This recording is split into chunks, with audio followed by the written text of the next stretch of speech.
तो आज हम लोग इस वीडियो में देखेंगे अक्षरा, ये कक्षा 6 की हिंदी की पुस्तक है। तो इसमें आज हम लोग बात करेंगे पाठ 10 ईदगाह के विषय में। ये ईदगाह कहानी है जिसका शीर्षक ईदगाह है। तो इसमें बाल मनोविज्ञान का बहुत सुंदर चित्रण प्रस्तुत किया गया है। और तो इस कहानी को बच्चों पहले इस वीडियो में इस कहानी को पढ़ेंगे और आप लोग इसको सुन करके आनंद लीजिए और इसके बाद हम इसके अभ्यास प्रश्न इसी वीडियो में देखेंगे। तो आइए बच्चों कहानी को पढ़ते हैं और आप लोग इसको ध्यान से सुनिए, जिससे कि इसके प्रश्न अभ्यास जो दिए गए हैं, अभ्यास में जो प्रश्न आए हैं उनको हम आसानी से उनका उत्तर दे सकें, उनके उत्तर समझ सकें। पाठ 10 ईदगाह। प्रस्तुत कहानी ईदगाह में लेखक ने बाल मनोविज्ञान का सुंदर चित्रण प्रस्तुत करते हुए हामिद के प्रति दादी के वात्सल्य को और दादी के प्रति हामिद के प्रगाढ़ प्रेम को दिखाया गया है। रमज़ान के पूरे 30 रोज़ों के बाद आज ईद आई है। इतना मनोहर कितना मनोहर, कितना सुहावना प्रभात है। प्रभात का मतलब सवेरा, सुबह। वृक्षों पर कुछ अजीब हरियाली है, खेतों में कुछ अजीब रौनक है, आसमान पर कुछ अजीब लालिमा है। आज का सूर्य देखो कितना प्यारा, कितना शीतल है, मानो संसार की ईद की बधाई दे रहा है। गांव में कितनी हलचल है, ईदगाह जाने की तैयारियां हो रही हैं। किसी के कुर्ते में बटन नहीं है, पड़ोस के घर से सुई धागा लेने दौड़ा जा रहा है। किसी के जूते कड़े हो गए हैं, उनमें तेल डालने के लिए तेली के घर भागा जाता है। जल्दी जल्दी बैलों को सानी पानी दे दें। ईदगाह से लौटते लौटते दोपहर को हो जाएगी। 3 कोस का पैदल रास्ता, फिर सैकड़ों आदमियों से मिलना भेंटना। दोपहर के पहले लौटना असंभव है। लड़के सबसे ज़्यादा प्रसन्न हैं। किसी ने एक रोज़ा रखा है, वह भी दोपहर तक, किसी ने वह भी नहीं, लेकिन ईदगाह जाने की खुशी उनके हिस्से की चीज़ है। रोज़े बड़े बूढ़ों के लिए होंगे, इनके लिए तो ईद है। ईद रोज़ ईद का नाम रखते हैं, आज वह आ गई। अब जल्दी पड़ी है कि लोग ईदगाह क्यों नहीं चलते। इन्हें गृहस्थी की चिंताओं से क्या प्रयोजन। सिवैया के लिए दूध और शक्कर घर में है या नहीं, इनकी बला से। ये तो सिवैयाँ खाएंगे। वह क्या जाने कि अब्बा जान के बदहवास चौधरी कायम अली के घर दौड़े जा रहे हैं। उन्हें क्या खबर कि चौधरी आज आंखें बदल ले तो यह सारी ईद मुहर्रम हो जाए। उनकी अपनी जेबों में तो कुबेर का धन भरा हुआ है। बार बार जेब से अपना खजाना निकाल कर गिनते हैं और खुश होकर फिर रख देते हैं। महमूद गिनता है 1, 2, 10, 12। उसके पास 12 पैसे हैं। मोहसिन के पास 1, 2, 3, 8, 9, 15 पैसे हैं। इन्हीं अनगिनत पैसों में अनगिनत चीज़ें लाएंगे, खिलौने, मिठाइयाँ, बिगुल, गेंद और न जाने क्या क्या। और सबसे ज़्यादा प्रसन्न है हामिद। वह 4-5 साल का गरीब सूरत दुबला पतला लड़का, जिसका बाप गत वर्ष हैजे की भेंट हो गया और माँ न जाने क्यों पीली होती होती एक दिन मर गई। किसी को पता न चला क्या बीमारी है, कहती भी तो कौन सुनने वाला था। दिल पर जो बीतती थी वह दिल में ही रहती थी और जब न सहा गया तो संसार से विदा हो गई। अब हामिद अपनी बूढ़ी दादी अमीना की गोद में सोता है और उतना ही प्रसन्न है। उसके अब्बाजान रुपए कमाने गए हैं, बहुत सी थैलियाँ लेकर आएंगे। अम्मी जान अल्लाह मियाँ के घर से उसके लिए बड़ी बड़ी चीज़ें लाने गई हैं, इसलिए हामिद प्रसन्न है। और फिर बच्चों की आशा, उनकी कल्पना तो राई का पर्वत बना देती हैं। हामिद के पाँव में जूते नहीं हैं, फिर सिर पर एक पुरानी टोपी है जिसका गोट काला पड़ गया है, फिर भी वह प्रसन्न है। अब उसके अब्बाजान थैलियाँ और अम्मी जान नियामतें लेकर आएंगी तो वह दिल के अरमान निकाल देगा। तब देखेगा महमूद, मोहसिन, नूरे और सम्मी कहाँ से उतने पैसे निकालेंगे। अभागी अमीना अपनी कोठरी में बैठी रो रही है। आज ईद का दिन और उसके घर में दाना नहीं। आज आबिद होता तो क्या इसी तरह ईद आती और चली जाती। इस अंधकार और निराशा में वह डूबी जा रही थी। किसने बुलाया था इस निगोड़ी ईद को। इस घर में उसका क्या काम उसका काम नहीं है, कहने का मतलब उसके घर में कुछ है नहीं, तो वो सोचती है कि इस घर में ईद का कोई काम नहीं है। तो वही कह रही है कि किसने बुलाया इस निगोड़ी ईद को, इस घर में उसका काम नहीं है। लेकिन हामिद, उसे किसी के मरने जीने से क्या मतलब, उसके अंदर प्रकाश है, बाहर आशा। विपत्ति अपना सारा दल बल लेकर आए, हामिद की आनंद भरी चितवन उसका विध्वंस कर देगी। हामिद भीतर जाकर दादी से कहता है, तुम डरना नहीं अम्मा, मैं सबसे पहले आऊँगा, बिल्कुल न डरना। अमीना का दिल कचोट रहा है। गांव के बच्चे अपने अपने बाप के साथ जा रहे हैं। हामिद के बाप अमीना के सिवा और कौन है? उसे कैसे अकेले मेले जाने दे? उसी भीड़ भाड़ में बच्चा कहीं खो जाए तो क्या हो? नहीं, अमीना उसे यूँ न जाने देगी। नन्ही सी जान, 3 कोस चलेगा कैसे? पैर में छाले पड़ जाएंगे, जूते भी तो नहीं हैं। वह थोड़ी थोड़ी दूर पर उसे गोद ले लेगी, लेकिन यहाँ सेवैयाँ कौन पकाएगा? पैसे होते तो लौटते लौटते सब सामग्री जमा करके चटपट बना लेती। यहाँ तो घंटे चीज़ें जमा करने लगेंगे, मतलब चीज़ें जमा करने में लगेंगे। वही कह रहे हैं कि घंटों जो है चीज़ें जमा करते लगेंगे। मांगे का ही तो भरोसा ठहरा। उस दिन फहीमन के कपड़े सिए थे, 8 आने पैसे मिले थे। उस 8 आने को ईमान की तरह बचाती चली आई थी इसी ईद के लिए। लेकिन कल ग्वालन सिर पर सवार हो गई तो क्या करती? हामिद के लिए कुछ नहीं है तो 2 पैसे का दूध तो चाहिए ही। अब तो दूध 2 आने पैसे बच रहे हैं। कहने का मतलब अब तो कुल 2 आने पैसे बच रहे हैं। 3 पैसे हामिद की जेब में, 5 पैसे अमीना के बटुए में। गांव से मेला चला और बच्चों के साथ हामिद भी जा रहा था। कभी सब दौड़कर आगे निकल जाते, फिर किसी पेड़ के नीचे खड़े होकर साथ वालों का इंतज़ार करते। ये लोग क्यों इतना धीरे धीरे चल रहे हैं? हामिद के पैरों में तो जैसे पर लग गए हैं। वह कभी थक सकता है? शहर का दामन आ गया, बड़ी बड़ी इमारतें आने लगीं। यह अदालत है, यह कॉलेज है, यह क्लब घर है। इतने बड़े कॉलेज में कितने लड़के पढ़ते होंगे? सब लड़के नहीं हैं जी, बड़े बड़े आदमी हैं। सच उनकी बड़ी बड़ी मूछें हैं। इतने बड़े हो गए अभी पढ़ने जाते हैं। न जाने कब तक पढ़ेंगे और क्या करेंगे इतना पढ़कर। हामिद के मदरसे में 2-3 बड़े बड़े लड़के हैं, बिल्कुल 3 कौड़ी के, रोज़ मार खाते हैं, काम से जी चुराने वाले। इस जगह भी उसी तरह के लोग होंगे और क्या। क्लब घर में जादू होता है, सुना है। यहाँ मुर्दे की खोपड़ियाँ दौड़ती हैं और बड़े बड़े तमाशे होते हैं, पर किसी को अंदर जाने नहीं देते। सहसा ईदगाह नज़र आया। ऊपर इमली के घने वृक्षों की छाया, नीचे पक्का फर्श है जिस पर जाजिम बिछा हुआ है और रोजेदारों की पंक्तियाँ एक के पीछे एक न जाने कहाँ तक चली गई हैं। पक्के जगत के नीचे तक, जहाँ जाजिम भी नहीं है। नए आने वाले आकर पीछे की कतार में खड़े हो जाते हैं। आगे जगह नहीं है।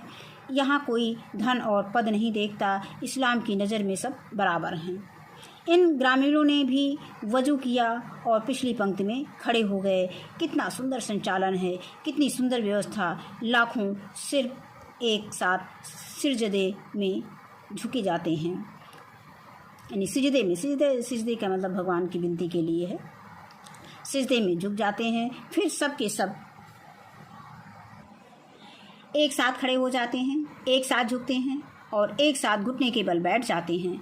कई बार यही क्रिया होती है जैसे बिजली की लाखों बत्तियां एक साथ प्रदीप्त हों और एक साथ बुझ जाएं, और यही क्रम चलता रहे। कितना अपूर्व दृश्य था, जिसकी सामूहिक क्रियाएं विस्तार और अंततः हृदय को श्रद्धा, गर्व और आत्मानंद में से भर देती थी। मानो भ्रातृत्व का एक सूत्र इन समस्त आत्माओं को एक लड़ी में पिरोए हुए है।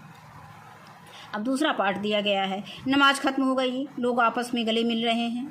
तब मिठाई और खिलौने की दुकानों पर धावा होता है। ग्रामीणों का यह दल इस विषय में बालकों से कम उत्साही नहीं है। यह देखो हिंडोला है, 1 पैसा देकर चढ़ जाओ, कभी आसमान पर जाते हुए मालूम होंगे, कभी ज़मीन पर गिरते हुए। यह चरखी है, लकड़ी के हाथी, घोड़े, ऊँट छड़ों से लटके हुए हैं। 1 पैसा देकर बैठ जाओ और 25 चक्करों का मजा लो। महमूद और मोहसिन और नूरे और सम्मी इन घोड़ों और ऊँटों पर बैठते हैं। हामिद दूर खड़ा है, 3 ही पैसे तो उसके पास हैं। अपने कोस का तिहाई जरा सा चक्कर खाने के लिए नहीं दे सकता।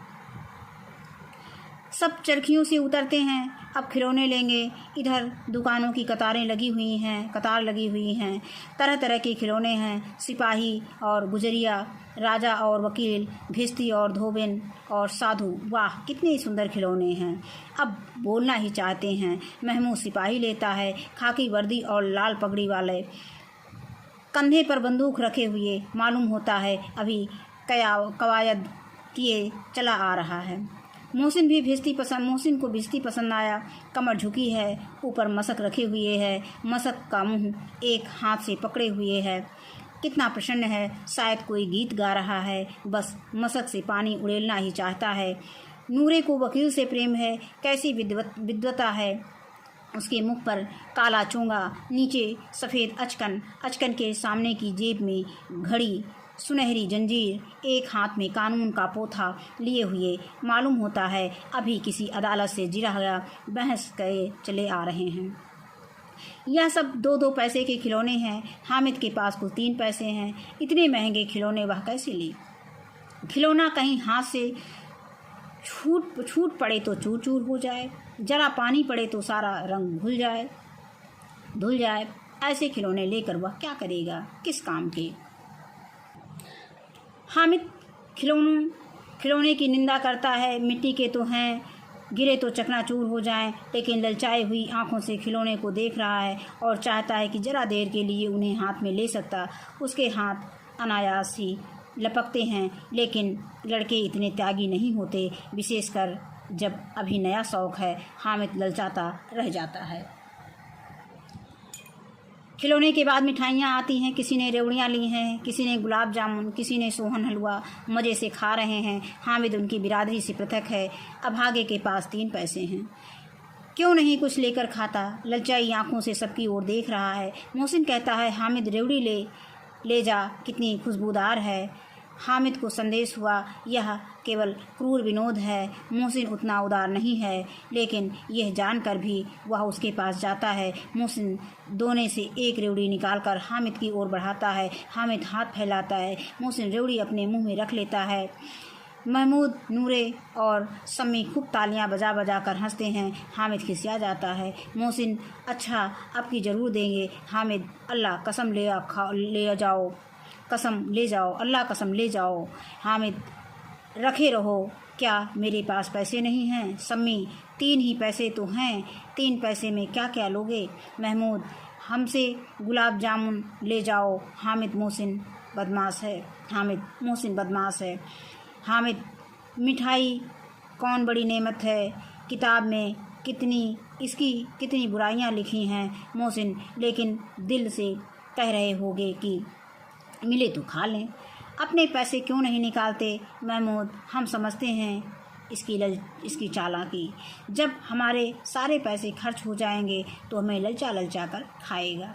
मिठाइयों के बाद कुछ दुकानें लोहे की चीज़ों की हैं, कुछ गिलट और कुछ नकली गहनों की। लड़कों के लिए यहाँ कोई आकर्षण नहीं था। वह सब आगे बढ़ जाते हैं। हामिद लोहे की दुकान पर रुक जाता है। कई चिमटे रखे हुए थे। उसे ख्याल आया दादी के पास चिमटा नहीं है। तवे से रोटियां उतारती है तो हाथ जल जाता है। अगर वह चिमटा ले जाकर दादी को दे दे, वह कितनी प्रसन्न होगी। फिर उनकी उंगलियां कभी न जलेंगी। घर में एक काम की चीज़ हो जाएगी।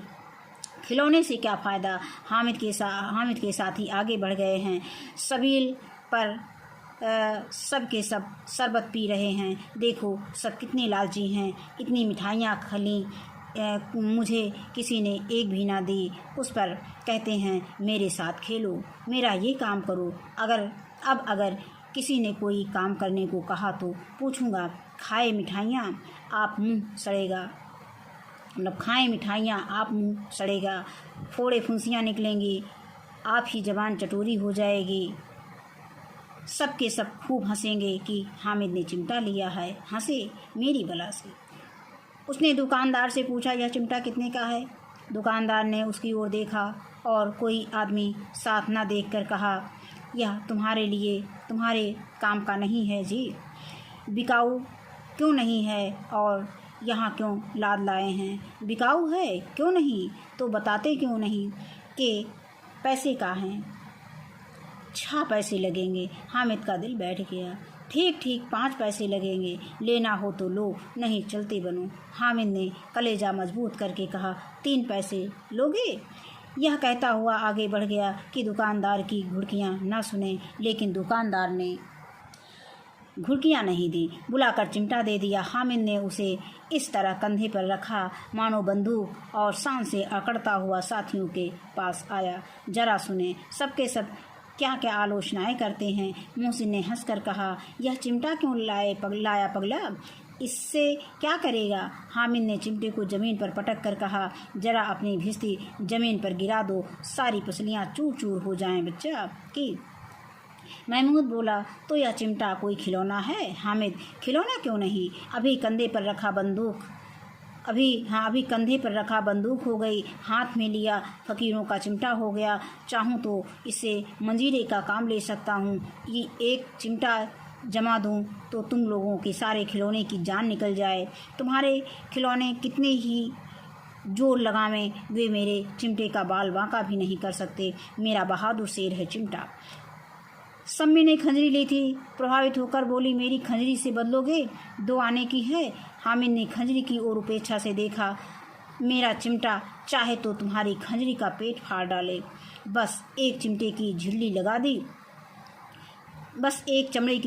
दी, कहने का मतलब बस एक चमड़े की झिल्ली लगा दी। डब डब बोलने लगी, जरा सा पानी लग जाए तो ख़त्म हो जाए।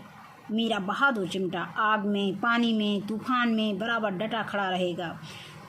चिमटे ने सभी को मोहित कर लिया, लेकिन अब पैसे किसके पास धरे हैं? फिर मेले से दूर निकल आए हैं।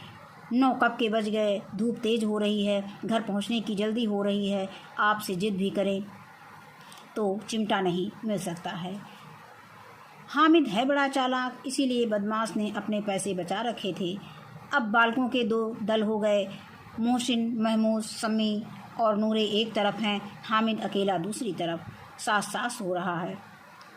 मोहसिन ने एड़ी चोटी का जोर लगाकर कहा, अच्छा पानी तो नहीं भर सकता?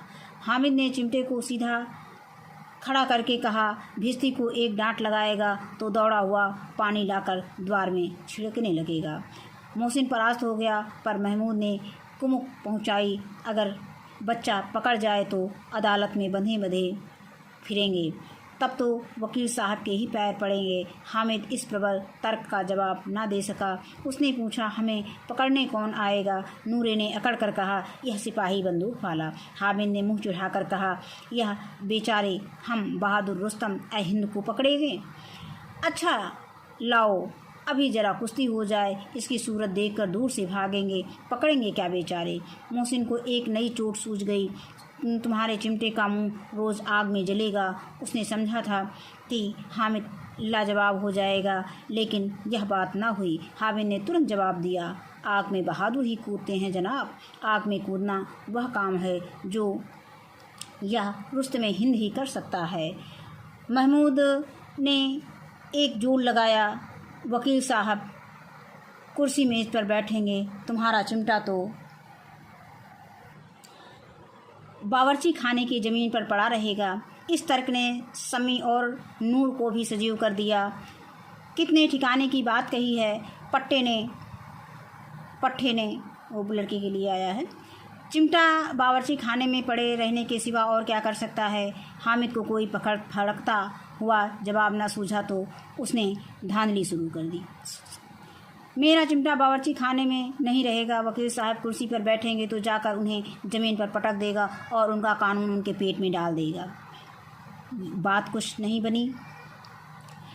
कुछ बनी नहीं। खासी गाली गलौज थी, लेकिन कानून को पेट में डालने वाली बात छा गई। ऐसी छा गई कि तीनों सूरमा मुंह ताकते रह गए, मानो कोई धेलचा कनकौवा किसी गंडे वाले कनकौवे को काट गया हो। कानून मुंह से बाहर निकलने वाली चीज़ है, उसको पेट के अंदर डाल दिया जावे बेतुकी सी बात होने पर भी कुछ नयापन रखती है। हामिद ने मैदान मार लिया। उसका चिमटा रुस्तमे हिंद है। अब इसमें मोहसिन, मोहम्मद, महमूद, नूरे, सम्मी किसी को भी आपत्ति नहीं हो सकती। विजेता को हारने वाले से जो सत्कार मिलना स्वाभाविक है वह हामिद को भी मिला। औरों ने 3-3, 4-4 आने पैसे खर्च किए पर कोई काम की चीज़ ना ले सके। हामिद ने 3 पैसे में रंग जमा लिया। सच ही तो है, खिलौने का क्या भरोसा, टूट फूट जाएंगे। हामिद का चिमटा बना रहेगा बरसों। संधि की शर्त तय होने लगी। मोहसिन ने कहा, जरा अपना चिमटा दो, हम भी देखेंगे। तुम हमारा भिश्ती लेकर देखो। महमूद और नूरे ने भी अपने अपने खिलौने पेश किए। हामिद को इन शर्तों को मानने में कोई आपत्ति ना थी। चिमटा बारी बारी से सबके हाथ में गया और उनके खिलौने बारी बारी से हामिद के हाथ में आए। कितने खूबसूरत खिलौने हैं। हामिद ने हारने वाले के आंसू पोंछे। मैं तुम्हें छिड़ा रहा था। सच, यह लोहे का चिमटा भला इन खिलौने की क्या बराबरी करेगा। मालूम होता है। अब बोले लेकिन मोहसिन की पार्टी को इस दिलासे से संतोष नहीं होता। चिमटे का सिक्का खूब बैठ गया है। चिपका हुआ टिकट पानी से नहीं छूट रहा है। मोहसिन, लेकिन इन खिलौनों के लिए कोई हमें दुआ तो न देगा। महमूद, दुआ के लिए फिरते हैं, उल्टे मार ना पड़े। अम्मा ज़रूर कहेगी कि मेले में मिट्टी के खिलौने तुम्हें मिले। हामिद को स्वीकार करना पड़ा कि खिलौनों को देखकर किसी की माँ इतनी खुश ना होगी जितनी दादी चिमटे को देखकर होंगी। 3 पैसों में ही तो उसे सब कुछ करना था और उन पैसों के इस उपयोग पर पछतावे की बिल्कुल ज़रूरत ना थी। फिर अब तो चिमटा रुस्तमे हिंद है और सभी खिलौनों का बादशाह। रास्ते में महमूद को भूख लगी। उसके बाप ने केले खाने को दिए। महमूद ने केवल हामिद को साझी बनाया। उसके अन्य मित्र मुँह ताकते रह गए। यह उस चिमटे का प्रसाद था। तीसरा पार्ट है। 11 बजे सारे गांव में हलचल मच गई। मेले वाले आ गए। मोहसिन की छोटी बहन ने दौड़कर भिश्ती उसके हाथ से छीन लिया और मारे खुशी के जो उछली तो मियाँ भिश्ती नीचे आ गिरे और सुल्लोक सिधारे। इस पर भाई बहन में मारपीट हुई। दोनों खूब रोए। उनकी अम्मा यह शोर सुनकर बिगड़ी और दोनों को ऊपर से 2-2 चांटे और लगाए। मियाँ नूरे के वकील का अंत उसके प्रतिष्ठानुकूल इससे ज़्यादा गौरवमय हुआ। वकील जमीन पर या ताक पर तो नहीं बैठ सकता, उसकी मर्यादा का विचार तो करना ही होगा। दीवार में 2 खूंटियाँ गाड़ी गईं। उन पर एक लकड़ी का पटरा रखा गया। पटरे पर कागज़ का कालीन बिछाया गया। वकील साहब राजा भोज की भांति सिंहासन पर विराजे। नूरे ने उन्हें पंखा चलाना शुरू किया। अदालतों में खास की टट्टियाँ और बिजली के पंखे रहते हैं, क्या यहाँ मामूली पंखा भी ना हो? कानून की गर्मी दिमाग पर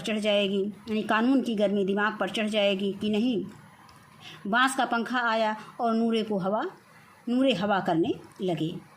मालूम नहीं पंखे की हवा से या पंखे की चोट से वकील साहब स्वर्गलोक से मृत्युलोक में आ रहे और उनका माटी का चूल्हा माटी में मिल गया।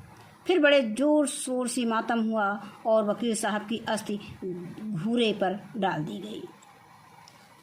अब रहा महमूद का सिपाही। उसे चटपट गांव का पहरा देने का चार्ज मिल गया। लेकिन पुलिस का सिपाही कोई साधारण व्यक्ति तो था नहीं जो अपने पैरों पर चले। वह पालकी पर चलेगा। एक टोकरी आई, उसमें कुछ लाल रंग के फटे पुराने चिथड़े बिछाए गए जिसमें सिपाही साहब आराम से लेटे। नूरे ने एक टोकरी उठाई और अपने द्वार का चक्कर लगाने लगे। उनके दोनों भाई छोटे सिपाही की तरफ से छूने वाले जागते रहो यानी तुतला कर बोले, छूने वाले जागते रहो पुकारते चलते हैं, मगर रात तो अंधेरी ही होनी चाहिए। महमूद को ठोकर लग जाती है। टोकरी उसके हाथ से छूटकर गिर पड़ती है और मियाँ सिपाही अपनी बंदूक लिए ज़मीन पर आ जाते हैं और उनकी एक टांग में विकार आ जाता है। महमूद को आज ज्ञात हुआ कि वह अच्छा डॉक्टर है। उसको ऐसा मरहम मिल गया जिससे वह टूटी टांग को आनन फानन जोड़ सकता है। गूलर का दूध आता है, टांग जोड़ दी जाती है, लेकिन सिपाही को ज्यों ही खड़ा किया जाता है, टांग जवाब दे जाती है। शल्य क्रिया असफल हुई तब उसकी दूसरी टांग भी तोड़ दी जाती है। अब कम से कम एक जगह आराम से बैठ तो सकता है। अब मियाँ हामिद का हाल सुनिए। अमीना उसकी आवाज़ सुनते ही दौड़ी और उसे गोद में उठाकर प्यार करने लगी। सहसा उसके हाथ में चिमटा देखकर वो चौंकी। यह चिमटा कहाँ था? मैंने मोल लिया है। कै पैसे में? 3 पैसे में। अमीना ने छाती पीट ली। यह कैसा बेसमझ लड़का है कि दोपहर हुआ, कुछ खाया न पिया, लाया क्या यह चिमटा? सारे मेले में तुझे और कोई चीज़ ना मिली तो यह लोहे का चिमटा उठा लाया। हामिद ने अपराधी भाव से कहा, तुम्हारी उंगलियां तवे से जल जाती थी, इसलिए मैंने इसे लिया। बुढ़िया का क्रोध तुरंत स्नेह में बदल गया, और स्नेह भी वह नहीं जो प्रगल्भ होता है। प्रगल्भ में बोलने में चतुर वाक्पटु कह सकते हैं, और अपनी सारी कसक शब्दों में बिखेर देता है। ये मूक स्नेह था, खूब ठोस रस और स्वाद से भरा हुआ। बच्चे में कितना त्याग, कितना सद्भाव और कितना विवेक है। दूसरों को खिलौने लेते हुए, मिठाई खाते हुए देखकर इसका मन कितना ललचाया होगा। इतना जब्त इससे कैसे हुआ? वहाँ भी इसे अपनी बुढ़िया दादी की याद बनी रही। अमीना का मन गदगद हो गया। और अब एक बड़ी विचित्र बात हुई। हामिद के इस चिमटे से भी विचित्र। हामिद ने बूढ़े हामिद का पार्ट खेला था, यानी कि बच्चे हामिद ने बूढ़े हामिद का पार्ट खेला था। बुढ़िया अमीना बालिका अमीना बन गई। वह रोने लगी, दामन फैलाकर हामिद को दुआएं देती जाती थी और आंसू की बड़ी बड़ी बूंदें गिराती जाती थी। हामिद इसका रहस्य क्या समझता? अब ये प्रेमचंद की कहानी लिखी हुई है, मुंशी प्रेमचंद की। अब इसके बाद हम देख लेते हैं मुंशी प्रेमचंद के बारे में। प्रेमचंद का जन्म जो है 1880 ईस्वी में लमही वाराणसी में हुआ था। ये कहानी और उपन्यास सम्राट के रूप में प्रसिद्ध हैं। इनके प्रसिद्ध उपन्यास हैं सेवा सदन, निर्मला, रंगभूमि, कर्मभूमि, गबन, गोदान आदि। इनकी कहानियों का संग्रह मानसरोवर नाम से 8 भागों में प्रकाशित है। इनका साहित्य समाज सुधार, राष्ट्रीय भावना और सामान्य जनजीवन की घटनाओं से परिपूर्ण है।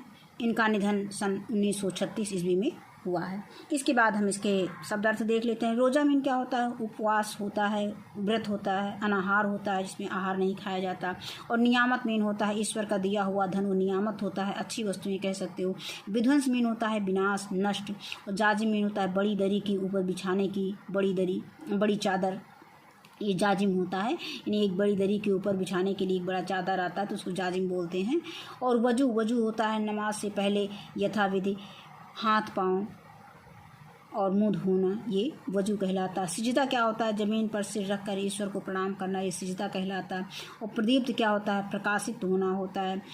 आत्मानंद होता है आंतरिक सुख। और कयावत होता है युद्ध कला का अभ्यास, परेड कह सकते हो। मशक का अर्थ होता है चमड़े का बना थैला जिसमें भिजती पानी रखता है। और सबील क्या होता है? वह स्थान जहाँ पर लोगों को पानी, शरबत आदि पिलाया जाए, प्याऊ कह सकते हो। कुमुक का अर्थ होता है सहायता, मदद। और बावर्ची खाना का अर्थ होता है रसोई घर। अस्थि का अर्थ है हड्डी। और आनन फानन का अर्थ है तुरंत, शीघ्र, तत्काल। और प्रगल्भ का अर्थ है वाक्पट, बोलने में चतुर। और जब्त का अर्थ है सहन बर्दाश्त। ईद का मुहर्रम होना, यानी सारी खुशी का शोक में बदल जाना।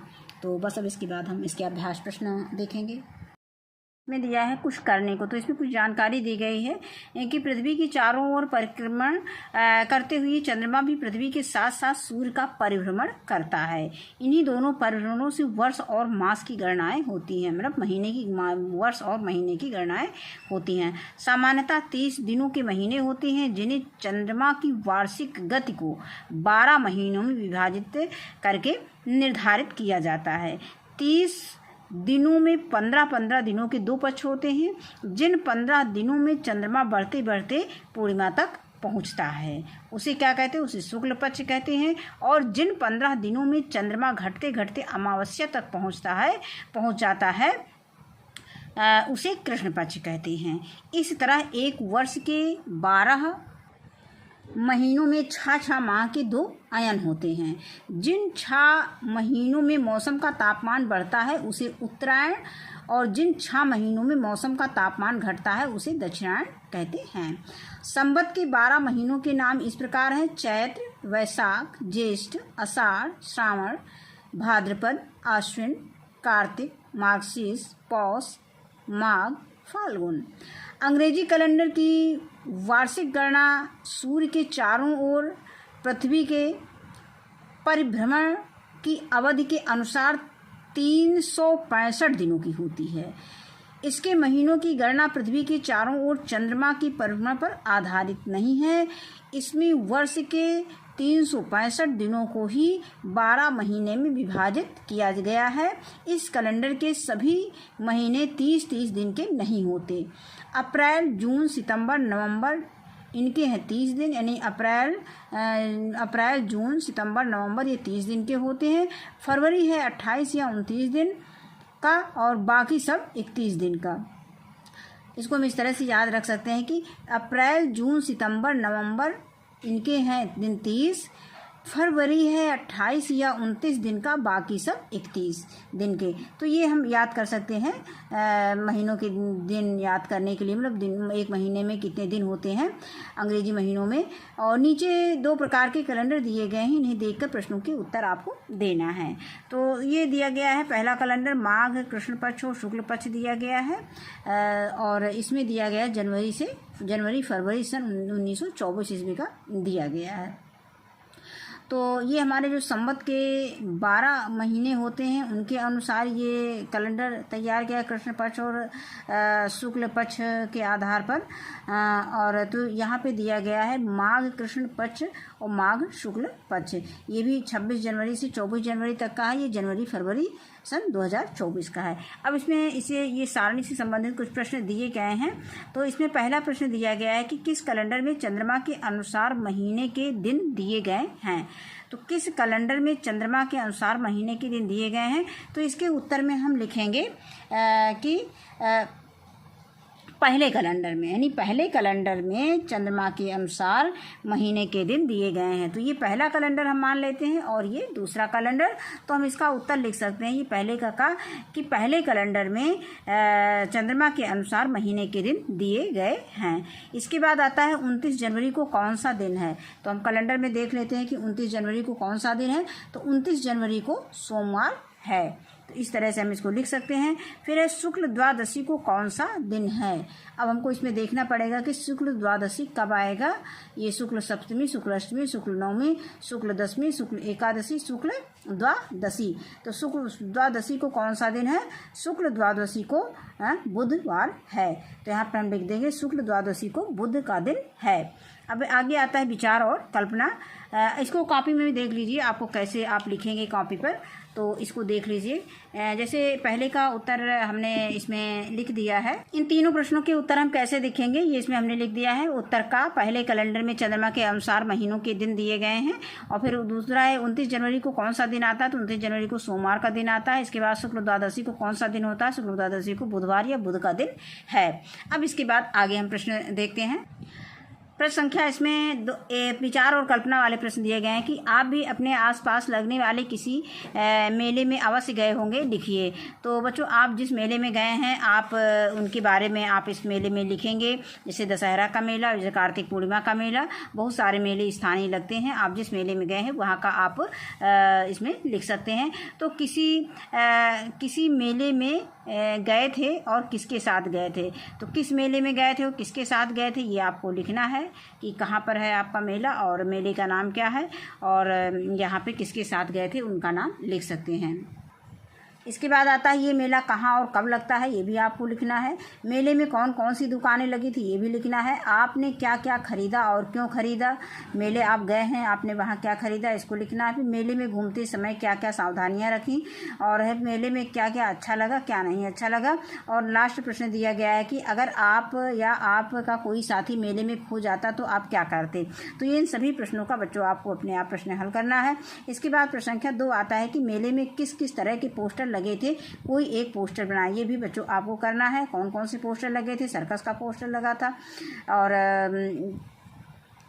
जादूगर का पोस्टर लगा था। जो भी पोस्टर लगा हो वो आपको एक पोस्टर इसमें बनाना है।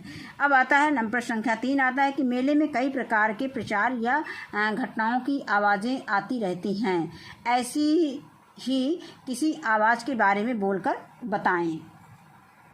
अभी बच्चे आप जब मेला जाते होंगे तो वहाँ जो भी प्रचार होता है, जो भी घटनाएं घटित होती हैं, उनकी जो आवाज़ें आती हैं उनको आपको बोल के इसको क्लास में बताना है।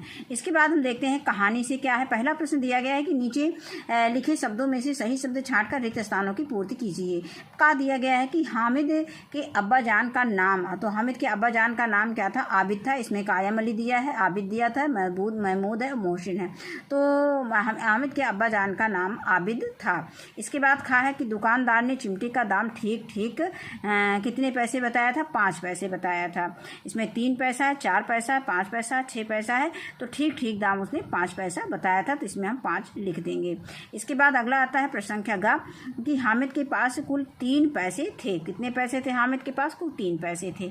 अब है किसने क्या खरीदा, तीर के निशान द्वारा जोड़ी बनाइए। तो इसमें हमें तीर के निशान द्वारा जोड़ी बनाना है। तो महमूद ने क्या खरीदा था, महमूद ने सिपाही खरीदा था। तो इसको हम इस तरह से इसमें तीर के द्वारा इसको दिखा सकते हैं। और मोहसिन ने क्या खरीदा था, मोहसिन ने भिश्ती खरीदा था। तो मोहसिन को भिश्ती से मैच करा देंगे, एरो लगा देंगे। इसके बाद आता है हामिद ने क्या खरीदा था। तो हामिद ने चिमटा खरीदा था। तो हामिद को हम चिमटा से मैच करा देंगे। इसके बाद आता है सम्मी ने क्या खरीदा था, सम्मी ने खंजरी खरीदा था। अब इसके बाद है प्रश्न संख्या 3 कि जब सभी बच्चे घोड़ों और ऊँटों पर बैठकर 25 चक्करों का मजा ले रहे थे तब हामिद दूर खड़ा क्या सोच रहा था। तो इसका उत्तर देखते हैं। तो यहाँ पे उत्तर लिखेंगे कि जब सभी बच्चे घोड़ों और ऊँटों पर बैठकर 25 चक्करों का मजा ले रहे थे तब हामिद दूर खड़ा सोच रहा था कि मेरे पास 3 ही पैसे हैं, अपनी कोस का तिहाई जरा सा चक्कर खाने के लिए भी नहीं दे सकता। इसके बाद अगला प्रश्न दिया गया है, प्रश्न संख्या 4 दिया गया है कि हामिद महंगे खिलौने ना खरीद सकने पर अपने आप को कैसे समझा रहा था। तो प्रश्न संख्या 4 का हम उत्तर लिखेंगे कि हामिद महंगे खिलौने ना खरीद सकने पर अपने आप को समझा रहा था कि इन खिलौनों की क्या हस्ती है। खिलौना कहीं हाथ से छूट पड़े तो चूर चूर हो जाए, जरा सा पानी पड़े तो सारा रंग धुल जाए। ऐसे खिलौने लेकर वह क्या करेगा, ये खिलौने किस काम के। वह मन ही मन उनकी निंदा करने लगा। फिर प्रश्न संख्या 5 दिया गया है कि हामिद ने चिमटा क्यों खरीदा।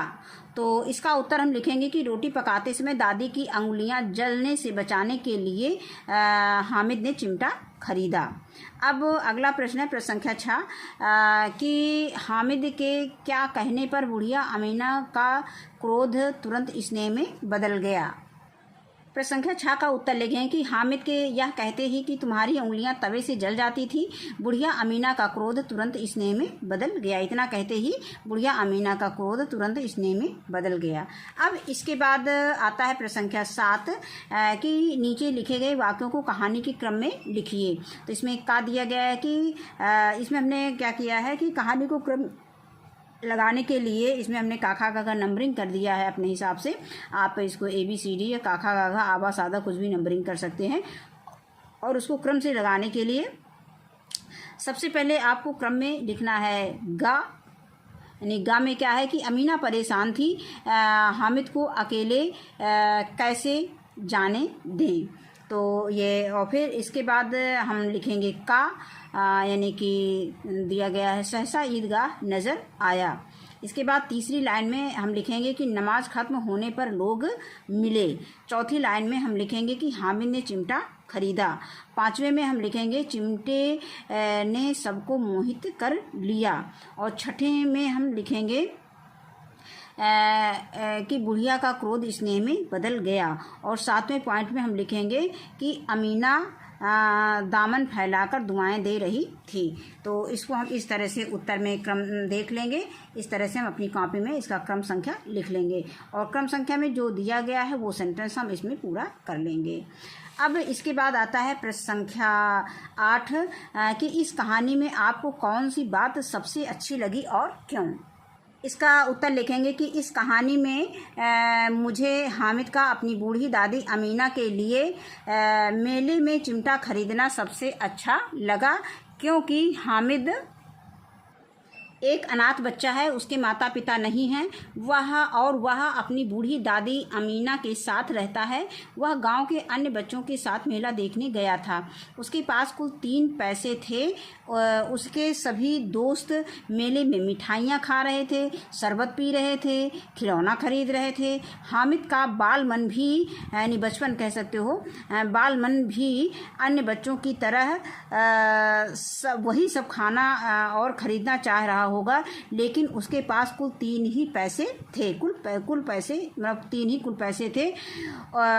उसने अपने मन की एक ना सुनी उसने अपने मन की एक ना सुनी और उस छोटे बच्चे ने एक जिम्मेदार आदमी की तरह बूढ़ी दादी की उंगलियों को जलने से बचाने के लिए चिमटा खरीदा। तो यहाँ तक इसका हम उत्तर लिख देंगे।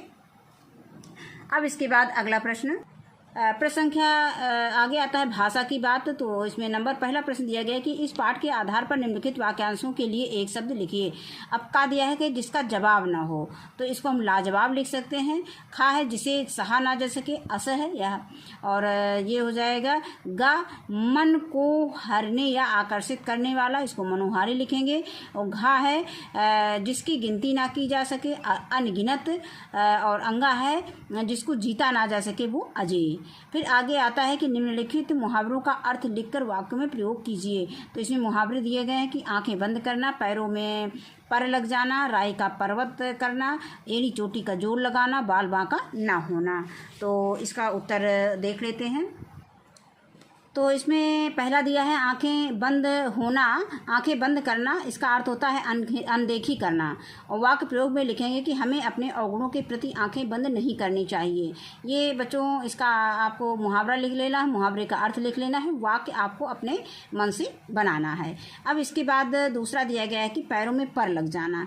तो इसका अर्थ होता है तेज़ चलना, यहाँ पे लिख लेना। यहाँ हमने नीचे लिख दिया है बालक हामिद इतना तेज़ चल रहा था मानो उसके पैरों में पर लग गए हों।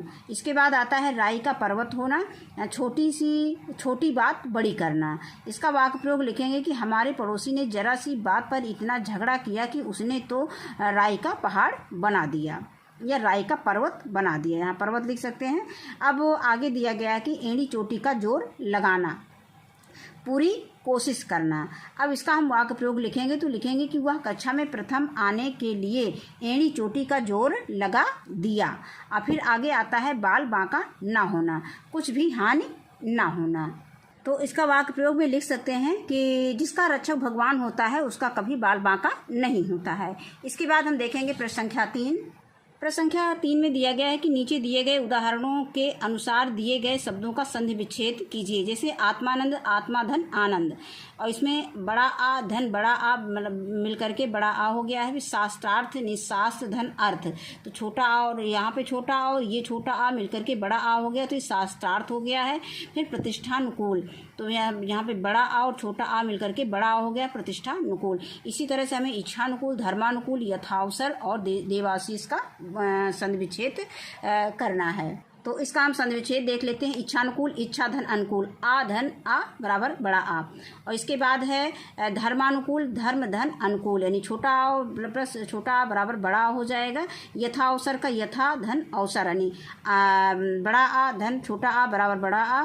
देवाशीष यानी देव धन आशीष, इसका संधि विच्छेद हो जाएगा, तो छोटा आ धन बड़ा आ बराबर बड़ा आ। इसके बाद आता है प्रश्न संख्या 4 पाठ में आए सुई, धागा और सानी पानी जैसे योजक चिन्ह, ये चिन्ह बना है, ये योजक चिन्ह होता है। जैसे हमने सुई धागा लिखा तो बीच में एक योजक चिन्ह लगा दिया, सानी पानी लिखा तो बीच में योजक चिन्ह लगा दिया। वाले शब्द जोड़ों को छांट कर लिखिए। ध्यान रहे कि दोनों शब्द एक ना हो, जैसे धीरे धीरे में दोनों शब्द एक ही हैं। तो इस तरह के शब्द हमें किताब पढ़ करके उसमें से देखना है। तो इस तरह से इसका उत्तर हम लिख देंगे। मिलना, भेंटना, 1, 2, 10, 12, दुबला पतला, पुरानी धुरानी, यहाँ पे ये ऐसे लिखा जाएगा। और मरने जीने, दल बल, भीड़ भाड़, क्लब घर, 2, 3, फोड़े फुंसियाँ, भाई बहन, मारपीट, जोर शोर, आनन फानन, इसमें सब में योजक चिन्ह लगा हुआ है। अब इसके बाद आते हैं प्रश्न संख्या 5 पर कि छोने वाले जागते लहो तोतली बोली में है। इसको हमें शुद्ध भाषा में लिखना है, तो हम इसका उत्तर में लिखेंगे कि सोने वाले जागते रहो, बस इतना लिख देंगे। इसके बाद आते हैं प्रश्न संख्या 6 पर। निम्नलिखित वाक्यों को पढ़िए। कहा दिया है कि वृक्षों पर कुछ अजीब हरियाली है, खा दिया है खेतों में कुछ अजीब रौनक है, और गा दिया गया है कि आसमान पर कुछ अजीब लालिमा है। इसी प्रकार कुछ अजीब का प्रयोग करते हुए 5 वाक्य और बनाइए। तो इसका उत्तर हम लिखेंगे कि नंबर 1, रात में कुछ अजीब आवाज़ आती है, और या आवाज़ें हम कर सकते हैं, रात में कुछ अजीब आवाज़ें आती हैं। और नंबर 2 में लिखेंगे कि जंगल में कुछ अजीब हरियाली है। नंबर 3 में लिखेंगे ये दुनिया भी कुछ अजीब है। और नंबर 4 में लिखा है जी मचलाने पर कुछ अजीब सा अनुभव होता है। और नंबर 5 है संसार में कुछ अजीब लोग रहते हैं। इसके बाद अगला प्रश्न, इस कहानी को अच्छी तरह से पढ़कर अपनी मातृभाषा में सुनाइए। तो इस कहानी को बच्चों पढ़ोगे तो कहानी की तरह याद हो जाएगा। कई बार आपको वीडियो सुनना है और वीडियो सुनने के बाद आपको कहानी याद हो जाएगी। इसके बाद दिया है इसे भी जाने। नंबर 1 दिया गया प्रेमचंद का मूल नाम क्या है? धनपत राय था, और इन्हीं नवाब राय और मुंशी प्रेमचंद के नाम से भी जाना जाता है। और नंबर 2 है महाकुंभ का मेला भारत में 4 स्थानों पर लगता है। इलाहाबाद वर्तमान प्रयागराज इसका नाम हो गया है, उत्तर प्रदेश में है। नासिक महाराष्ट्र में है। उज्जैन मध्य प्रदेश में है। हरिद्वार उत्तराखंड में है। फिर नंबर 3 दी गई है जानकारी में कि भारत में पशुओं का सबसे बड़ा मेला सोनपुर बिहार में लगता है। तो बच्चों ये पाठ खत्म होता है, यहाँ पर समाप्त होता है। इस वीडियो में बस इतना ही। वीडियो देखने के लिए बहुत बहुत धन्यवाद।